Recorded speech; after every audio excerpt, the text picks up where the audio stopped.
afternoon.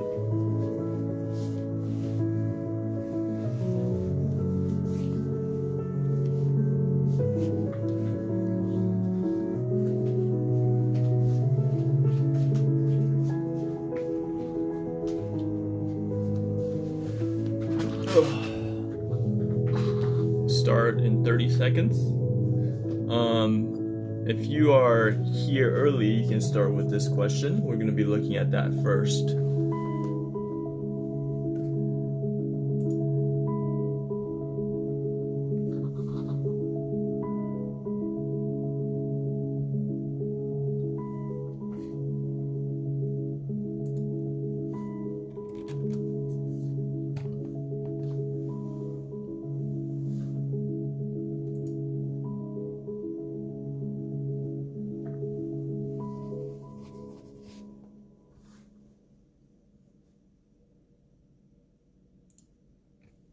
All right, so today we're going to talk about something very interesting, something that has to do with infinity.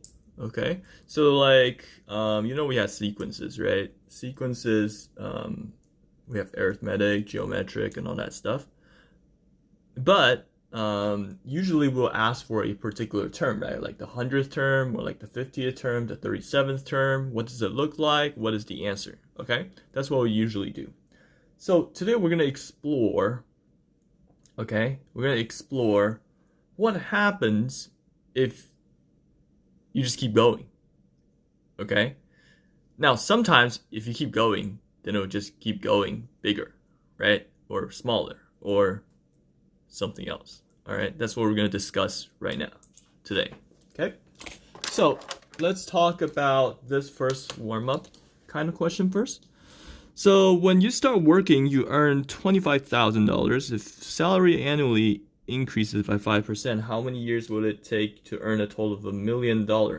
Notice it says a total, right? It didn't say your annual salary is going to be $1 million. I don't know if you're ever going to get that before you die. So total of $1 million is probably applicable, right? If you think about not increasing at all, then it will take 40 years, right? Because each year is 25,000. You divide that, use $1 million divided by 25,000. Without any increase, you'll get it for after 40 years. Okay, but obviously they want you to increase by 5%. So this is the same type of problem as the interest problem, which is what you start with 25,000 and you multiply by, you remember what we multiply by here to get that 5% per year compounding? Because this is compound interest, right? Or compound increase.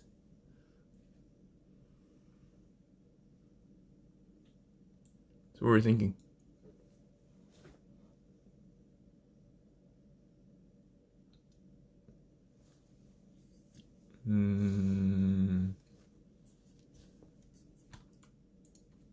Is that going to be 1 plus 0.05, right? Or 1.05 to the nth power.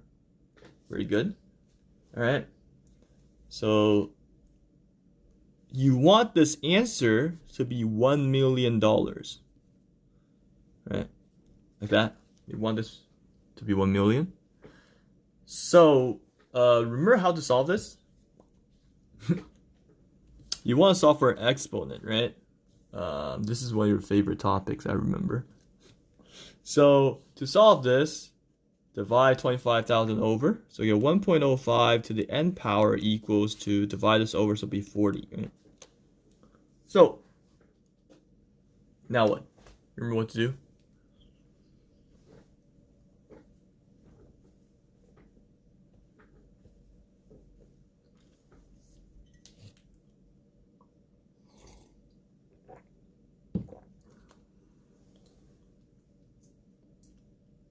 What now?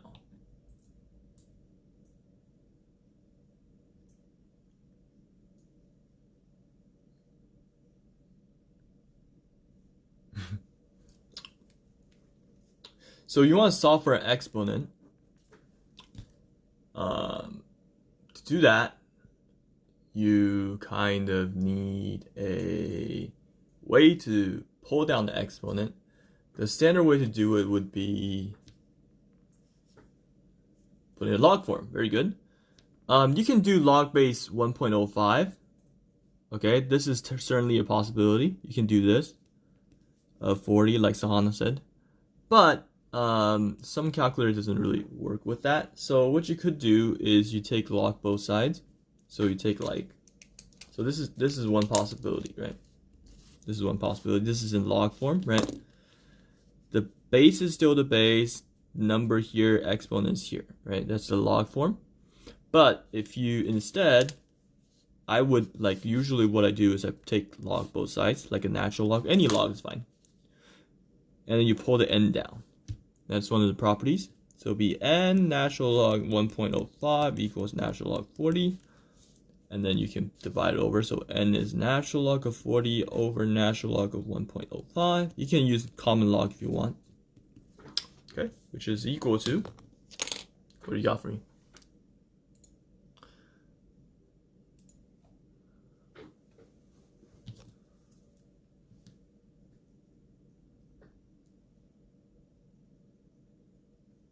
Wait, this doesn't make sense. What are we doing here? No. What's the problem with this one? What is the problem here? What are we doing here? This doesn't make sense. Not correct. Why? So say you found it, okay? So I found it.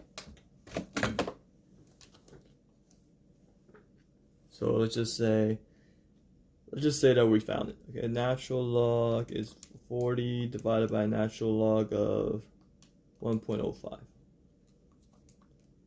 So we found it. The answer is 75.6. Right? That many years. Very good. Okay, so this is single year. This is single year, which means that this is when, after 75 years, you will get a $1 million salary. Okay? That's what this means. Now, how do I fix it? So if you think about how this works, right? Think about how this works. Isn't the first year 25,000, right? The next year is going to be 25,000 times 1.05. The next one is plus 25,000 times 1.05 times 1.05 again, square.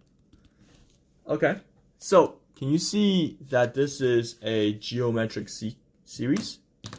So if that's the case, remember the formula for geometric was G1 1 minus r to the n over 1 minus r. That's from last lesson. So here the first term would be 25,000. 1 minus your ratio is 1.05 to the n power over 1 minus 1.05. That needs to be 1 million. Is that enough zeros? Okay, so the setup should be the left side instead. This is for sequence, this is for series. Okay, so we solve. So we'll simplify a little bit.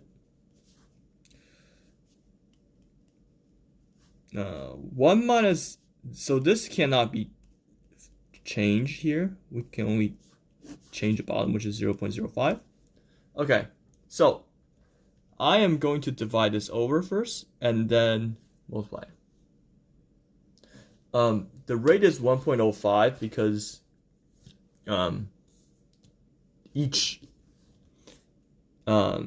the rate here is not talking about rate of the interest, it's talking about what do you multiply by, right? So each term needs to be multiplied by 1.05 to get to the next term, right? So 25,000, the next one will be 25,000 times 1.05 next year, right? Because that's the next amount you earn total next year, right? You're not going to earn 5% of what you earned the previous year. You're earning 25,000 times 1.05.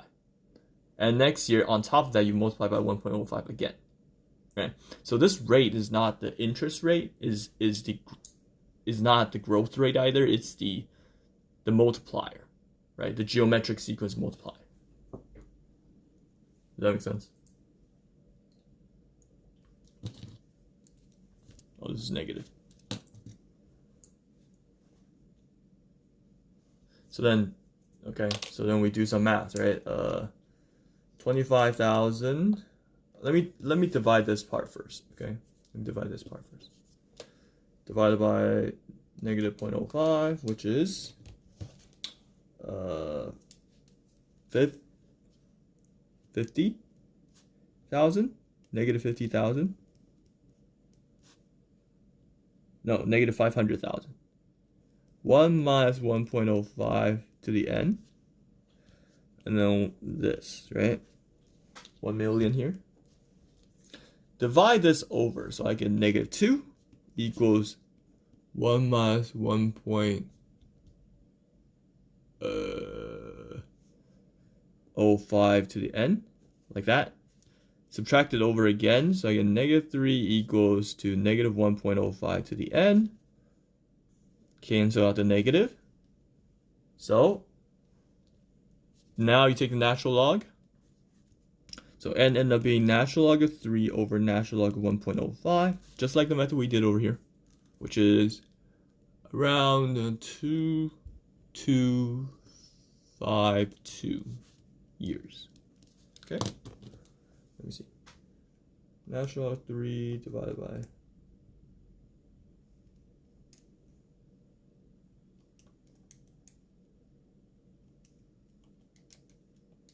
Yep. Okay. So can we distinguish between the two different methods? The right method is for the sequence, which means that this is each year, right? You keep compounding one day. This is your annual salary. Right? Because your annual salary keeps increasing until whenever it hits 1 million. Okay? The left side is accumulating how much salary you earn total. Okay? Make sense? Alright, so let's do an exercise. Grab your calculator.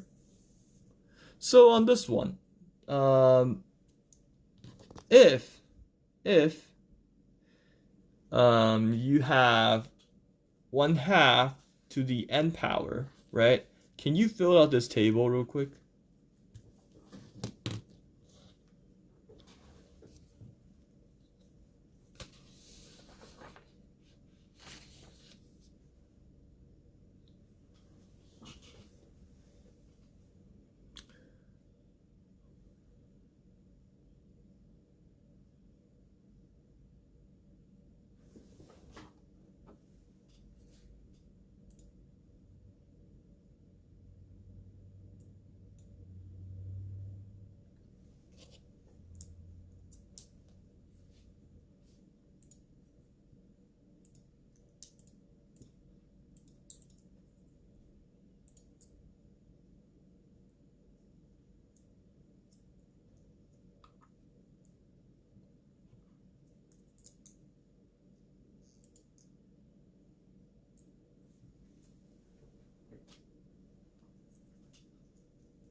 All right, so first one, what would we get?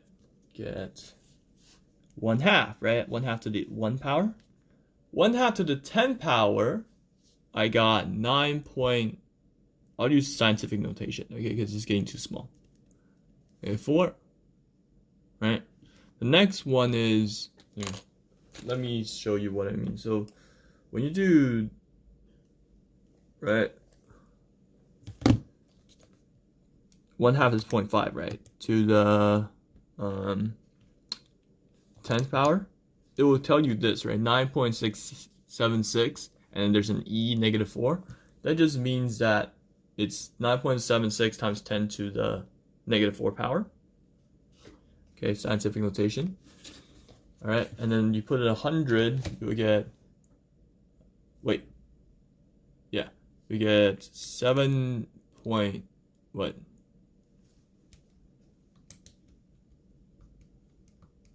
Let me 7.88 times 10 to the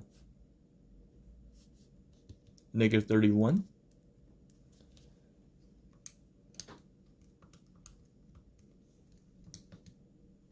And what happens here? It says 0. So the calculator says 0.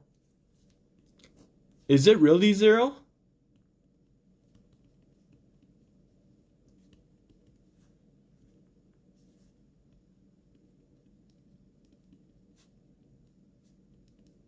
Calculator says yes, right? But in reality, is this 0? 1/2 to the 1,000th power. Do you think it's going to be 0? What is this doing?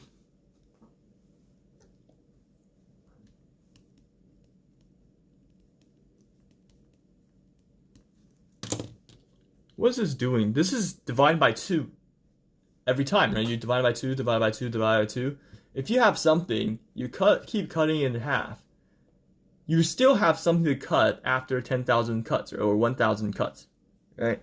No matter how many times you cut something in half, you should still have something to divide after however many cuts, right? But the calculator says 0. Why? Because the calculator doesn't have as many places that you can do. So it's small and it's close to 0. So it says 0 because there's no places to put them. Okay? So in the long run, everything after 1,000 obviously will all be 0. Not be 0, but close to 0, right? We call this situation converge to 0. Okay, converge to 0. Convergent, right? Converge means to go to a certain point, right? Everything converges means everything goes to a certain point. And we call them convergent. The sequence is convergent, okay? If you graph it, this is an exponential decay, right? So it looks like this. We've seen this graph before, and we call this a horizontal asymptote. The only difference is that this one's not continuous, right? It's discrete. So I'm just drawing a trend line, but the line's not actually there because it's discrete 1, 2, 3, all the way to 1,000, 10,000, etc. This we call this convergent. Okay, convergent. Now, if it doesn't go to a point, we call it divergent. We can see it next time. Okay, on the next one. So, when you graph it, I already did. Okay, so it looks like this. If you graph it like 1, 2, 3, all the way to 100 or something, then you realize that the right side will keep going down, right? So this part eventually will go to 0. Therefore, you ready for this? We have a special notation for this called limit. So notice that the limit has a thing under the limit that describes the limit. So if you look at this, this means limit as, I think I introduced this notation informally before, but limit as x approaches infinity. Notice I say approach, okay? I didn't say equal to infinity, because nothing can be equal to infinity, right? Infinity is a concept. It's not an actual number, okay? So when x I think they missed this. This is an x, okay, not an n, because they have to match the variables, okay? This is equal to 0, okay? How do I algebraically identify this? Well, this is because if you look at this, this is 1, right? This is over 2. What is 1 to the n power when n goes big? What happens? Isn't it just 1? Because you just multiply it 1 many times. But 2 to the n power when n goes to infinity is infinity, right? goes to infinity. So when you divide them, you're dividing 1 over a very, very large number. You know that the more you divide, the smaller you get. So that's why when this outgrows, denominator outgrows the numerator, we get a 0. Does that make sense? So anytime you have something in the denominator outgrowing the numerator, right? Bottom outgrows the top, then you get a 0 because you're dividing too large and the top can't catch up. Okay? So that's the idea.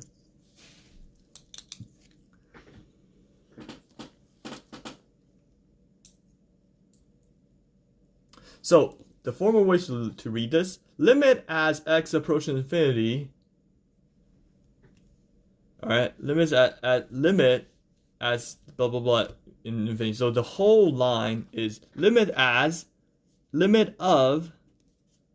1/2 to the x power as x approaching infinity is 0. Okay? The limit is the value. That's 0. I feel like I'm teaching English. Limit of something. What was that something? That something is my function or my sequence or whatever that is. Limit of that as x goes to infinity or approaches to infinity is 0. Okay? It's equal to 0. Okay? So let's look at the next example.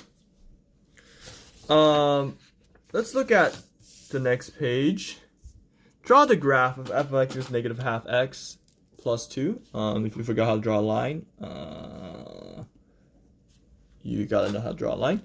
So y-intercepts at 2, negative half looks like this, right? That's the graph.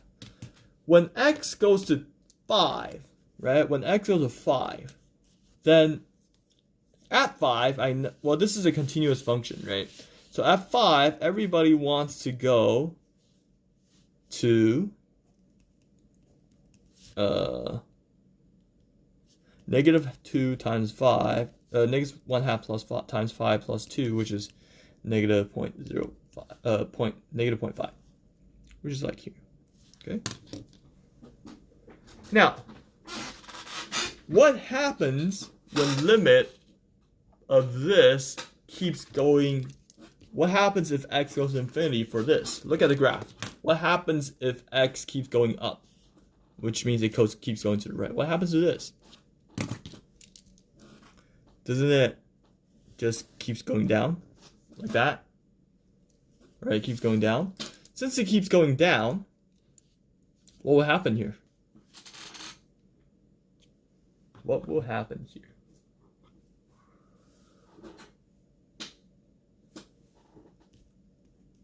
It doesn't have a bound, right? So you keep going down, so it will become a negative infinity. Okay. Very nice, Ayun. Alright. So,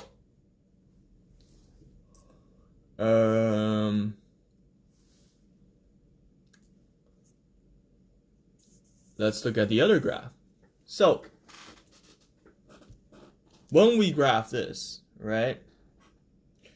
1 over x.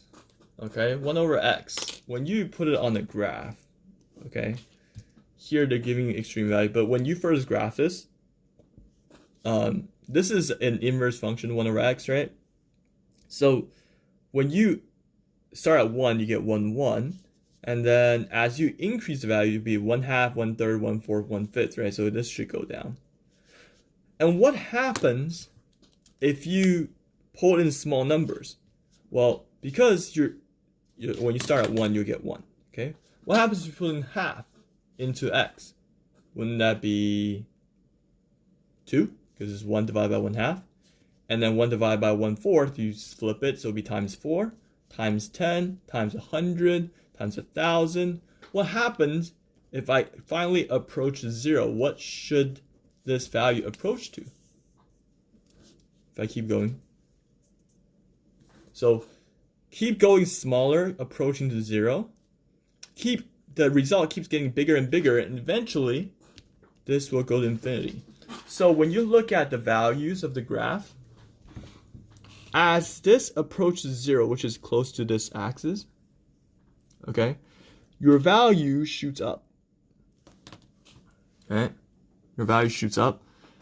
You can't get a 0 value because the 0 is undefined, right? You can't plug in 0.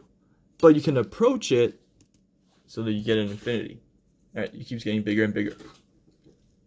Similarly, if you go infinity, like I said, since x keeps growing, 1 doesn't change, right? 1 divided by something bigger and bigger and bigger and bigger. This whole thing will start from 1 over 100, 1 over 1,000. Oh, too many. 1 over 1,000, 1,000, and then 1 over 10 to the 6, and keep going to infinity. That will result in your function to go to 0. That's why you have this decaying graph like this. Okay? Decreasing graph. And you have a convergent value at 0.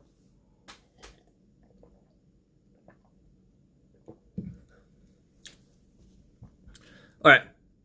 How are we doing? Comfort level 1 to 10. This is kind of a new concept, but it's very it's a similar thing to end behavior.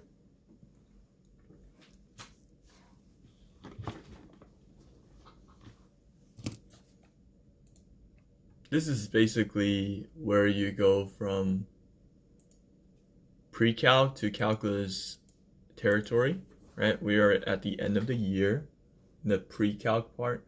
So this is basically the connection you can get from pre-calc to calculus, okay? Essential material.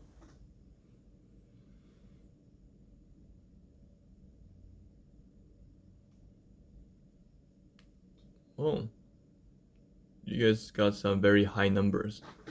Did I just do a good job explaining, or are you just that good? Can you even get my keep my eyes straight talking about like that?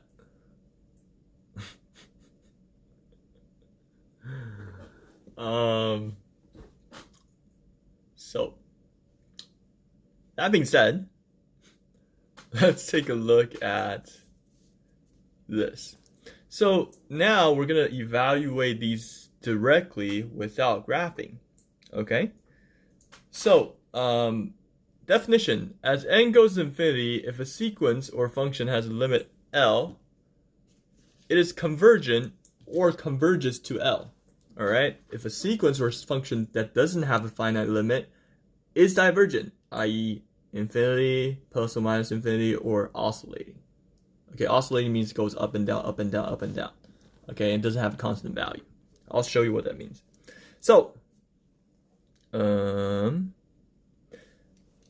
example, oscillating could be limit as x goes to infinity 1 to the negative 1 to the x power. Okay, what happens if I increase my x value? Especially when my x value is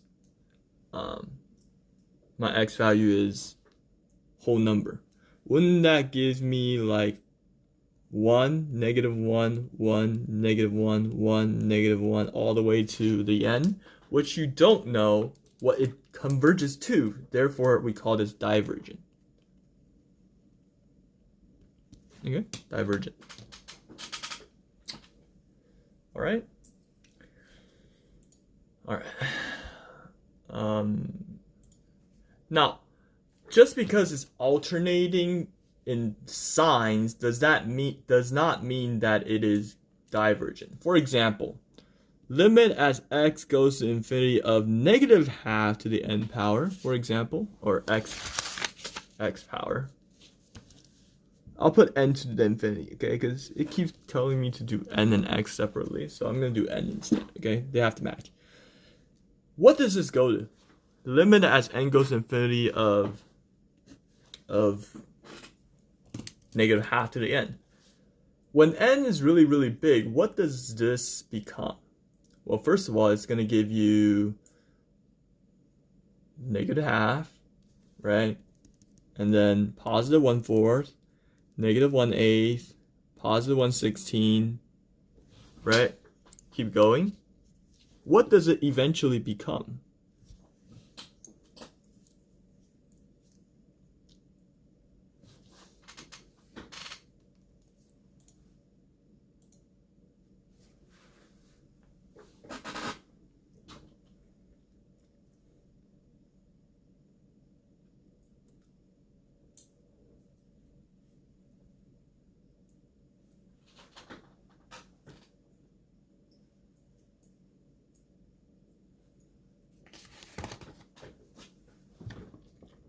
Nobody wants to answer. I'll answer for you. It becomes 0, right? Because the oscillating here goes like this. It was higher, and then it becomes lower, and then slowly it will approach to 0 in that form. So it's kind of like zigzag, but eventually it zigzags to a value, which is fine. This is still convergent. Okay? The difference between this one and that one is that one looks like this. So it keeps going up, down, up, down, up, down, up, down. But it stays that way and it doesn't go to a certain value. So that's why that one's divergent and this one's convergent. How are we doing?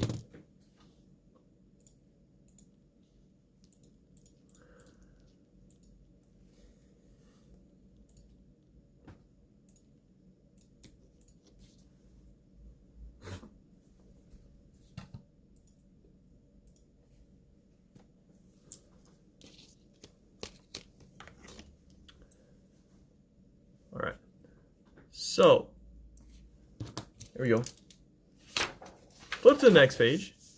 Now we're going to talk about what these things look like, okay? So, we're going to evaluate straight up, okay? So, find the limit of the following sequence, right? N goes to infinity, sine n over n. Okay? So,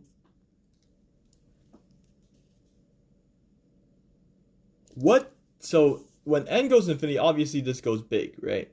What happens to sine n? Does sine n have a bound? What is the max and min for sine? Type in the chat. What is the what's the bound for sine? Between 1 and negative 1, right? It's between 1, negative 1. So that means this stays the same, right? Within the range. This goes big. That means in the long run, this should become 0, right? Because you're dividing, I mean, this is not higher than 1, right? So we can just treat it like 1 over n, basically. Okay? This is a very, very interesting concept. So basically, this one is a standard example. Just like the one we talked about before, it kind of like dies out as you go, right? Sine function, but you're dividing by a number. And it keeps going smaller. Okay, so it converges to 0. Okay. Number 2. Do you see a negative power here? What does negative mean? Does a negative mean a reciprocal? 1 over e to the 1/2 n. Okay. So, first of all, identify, does this goes bigger or smaller as n increases? What does this part become? E to the 1/2 n. So if you increase, say n is 2,000 or 3,000 or 4,000, does this number become big or small? Exponential function.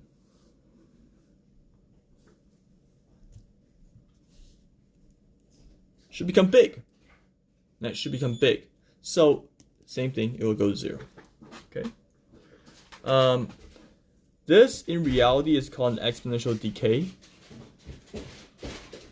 Okay, exponential decay. So,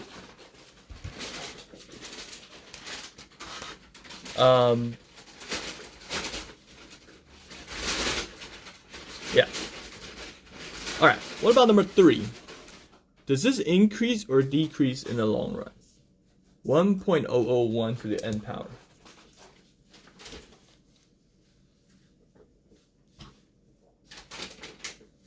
(1.001), is it increasing or decreasing as n goes to infinity?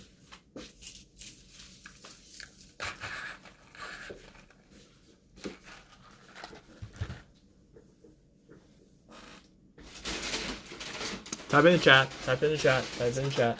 1.001. Is it increasing, decreasing as I increase my n?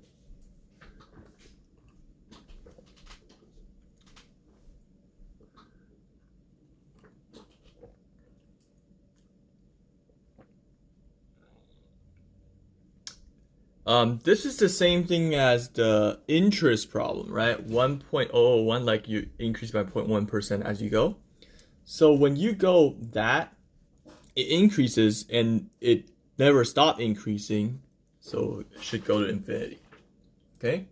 The same thing as, theoretically, if you put your money in the bank and you never die, your money should keep going up, right? Never take it out, right? All right, let's get interesting, okay? So, the next part is, okay, look at this. Look at the highest power, n squared, right? These are even, right? Basically the same thing. This doesn't matter because it's too small. So we're just looking at n squared and n squared. They are basically the same thing, so we can kind of ignore it. What do you have left? -1 to the n power, right? So we call this, remember what we did with this one? Converging or diverging? -1 to the n power, it's oscillating between 1 and -1, so we say it diverges, so we say it does not exist. Why don't I say divergent? Because it has a limit, right? The limit of this does not exist. Okay. Because does not exist happen often, we have a DNE for short. Okay? For short.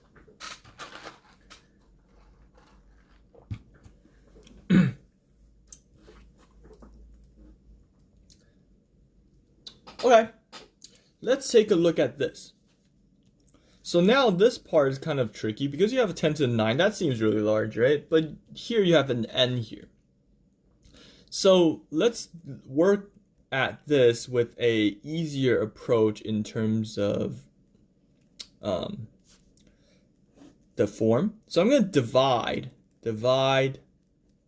by n top and bottom. Okay, both numerator and denominator. So if I divide by n, this will just be 10 to the 9. Divide by n, it'll be n to the 4th minus 2 over n. Okay, divide by n all throughout. This is a technique that I use to divide by, usually so that I can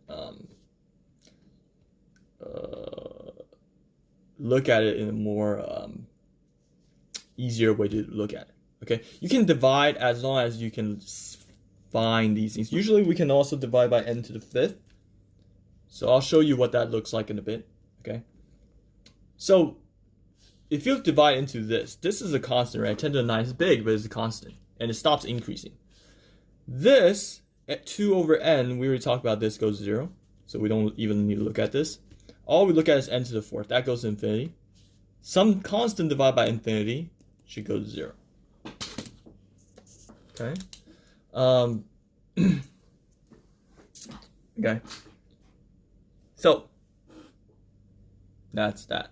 And if I choose, if I don't divide by n, I divide by n to the 5th instead, then there will be even more fractions, right? I don't know if you like more fractions, but if you divide by n to the 5th, all right, you get this, right? N to the 5th instead. Then you get this, and you get 1 minus 2 over n to the 5th. And if you look at how this works, this goes 0, this goes 0, so all you have is 0 over 1, which is 0, right? So same thing. Whatever technique you choose to use, you should end up with 0 because the bottom will outgrow the top, right? N to the 4th, N to the 5th will outgrow N. And 10 to the 9 is big, but it doesn't matter in the long run. Okay?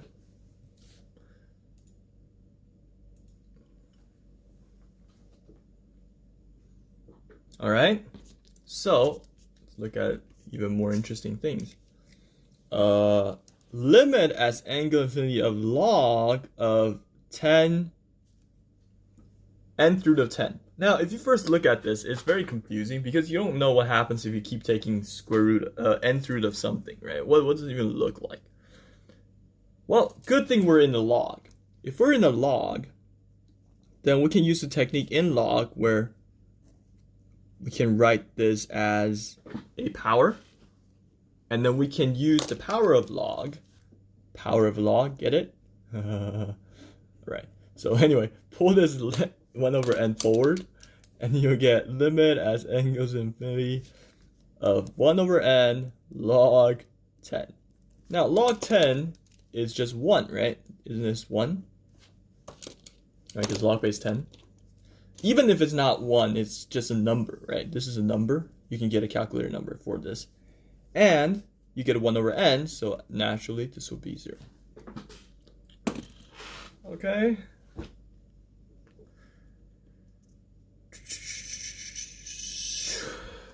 Last one. Then I'll leave it to your own to look at this to see if you... actually... take a look at this. You look at this first, okay? And tell me what you think about this, like what your answer is, and I will take attendance while you do it, okay? So, can you tell me if you're here? That way I can take attendance.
Is Priscilla here?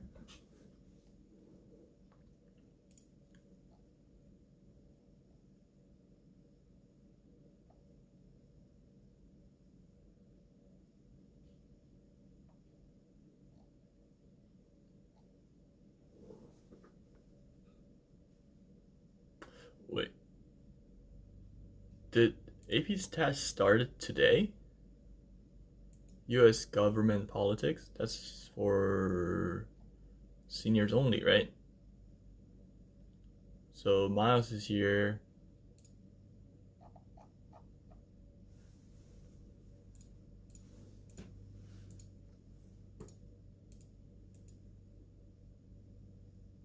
Oh, okay. I think we're all here.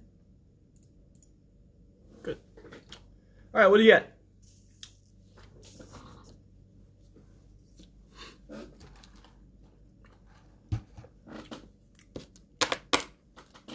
So, when n goes to infinity for this, right? What does 1 over n become? That becomes 0. What is cosine 0? Remember this? What's cosine 0? Spend a lot of time on trig value. Cosine 0 is 1, right? What's log 1? 0, right? So equals 0. Okay, so we're looking at basically limit as n goes to infinity of this whole thing, right? So it's basically, it's basically log of 1, okay? You start from the very inside part, right? You start with cosine 0, that's 1. Log 1 is 0. Yeah, okay? All right, last part. So as we can see, sometimes the value becomes interesting. Sometimes it doesn't when it comes to limit. Like for example, right, this is a continuous function, right? X squared minus 1 is just like a parabola, right? That means whenever I want n goes to 2 or something, I just plug in 2 because that's what I want to be, right? So I plug in 2, I get 2 squared minus 1, which is 3, right? Well, you can plug it in. Usually you can just plug it in, okay? But if you're like this, right, n goes to 0 of sine n over n, this is the part where it's tricky because you're like, well, I can't plug in 0 because if I put 0, then I get 0 over 0, right? You get this? That's bad. Okay? All right. So we'll leave this for last. We'll leave this for last. Let's look at the bottom 3 first. Same thing, I can't plug in either.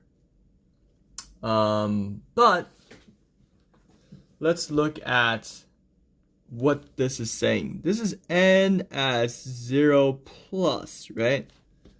What does that mean? Plus means from the right. What does that mean? From the right means, so if you look at 1 over x, right, the graph looks like this, okay? It has 2 sides. So on 0, it has 2 sides. So 0 plus means I'm approaching this from the right, like this. So what happens if you approach from right? It shoots up, right? It shoots up from the right, right? So it's infinity.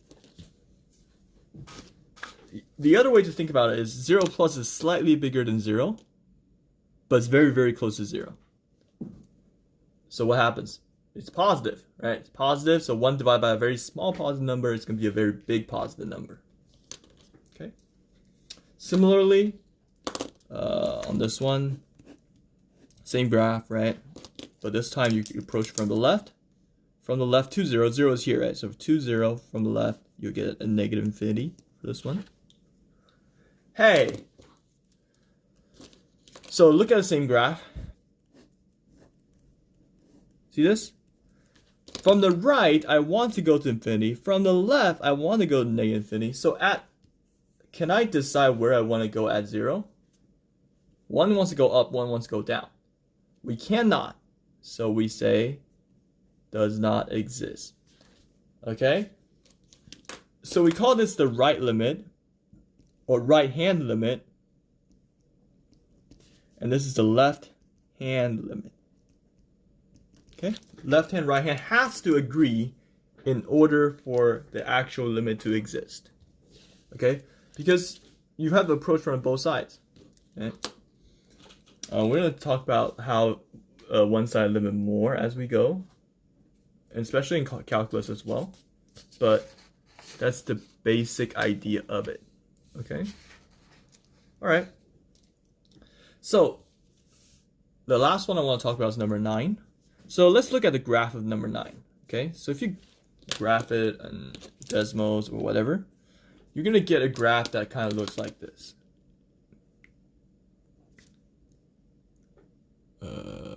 Sine n over n, kind of like this.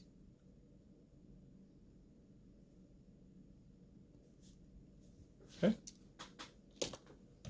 If you don't believe me, I will graph it and you can see it. Sine x divided by x.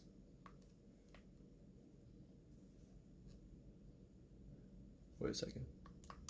I think make sure you put it in radian mode when you're trying to graph this.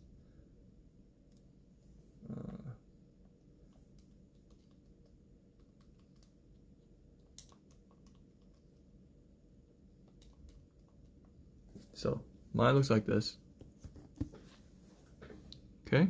The scale here is 0, 0 to 2, 0 to -2, and left and right is -5 and 5, okay? As you can see, where does it want to go? It wants to approach, as it goes 0, it wants to be 1, right? So the answer is 1. But not all 0 over 0 is 1, okay? Just a coincidence that this one is 1. When you get 0 over 0, this is an inconclusive form. Later on in calculus, you have a direct way of doing solving this. If you're interested in it, you don't know how to do this yet, but it's called L'Hopital's rule. I'm not going to talk about it, but if you're interested and you're so advanced, you can go look at it. But this is what happens when you use 0 over 0. Other than that, you pretty much have to look at the graph, okay? To look at the graph. So why do I say it's 1? Because the value wants to be 1, right? The overall value is at 1. So when you approach from both sides, it wants to be 1. Okay? But yeah. Alright. So that sort of concludes the lesson. It's been a interesting one. It's certainly new, right? Limits. So your homework is basically going to be the next 2 pages of the packets. Is going to be these 2 pages. This one and the one after. I already upload this part onto the Google Classroom as well. So if you haven't printed out your packet for whatever reason, you can look at the homework there. But these 2 pages are due on Sunday. Yeah. Any questions that we might have?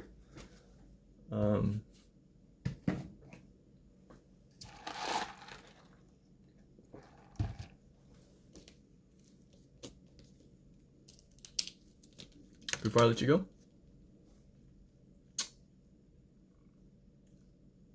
This part is pretty new, so if you're not too comfortable with this yet, that's normal, but you want to get used to the concept of infinity because we're going to talk about a lot of it as we go, okay?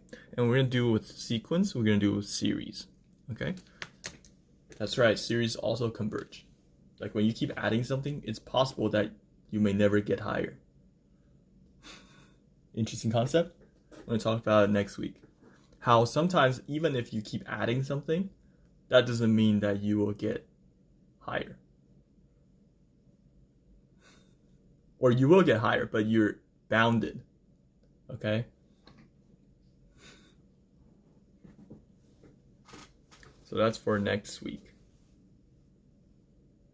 Sometimes the sum of things also converges. Okay? Last minute questions? Or questions in general, logistics, anything else? So 2 pages for homework. This page and next page. Okay? I know it's AP test week, so it's not a lot of work. I think you can finish pretty much within, if you're good at this, should be quick, right? Alright, so if no questions, then I should let you go then. Let's play some music.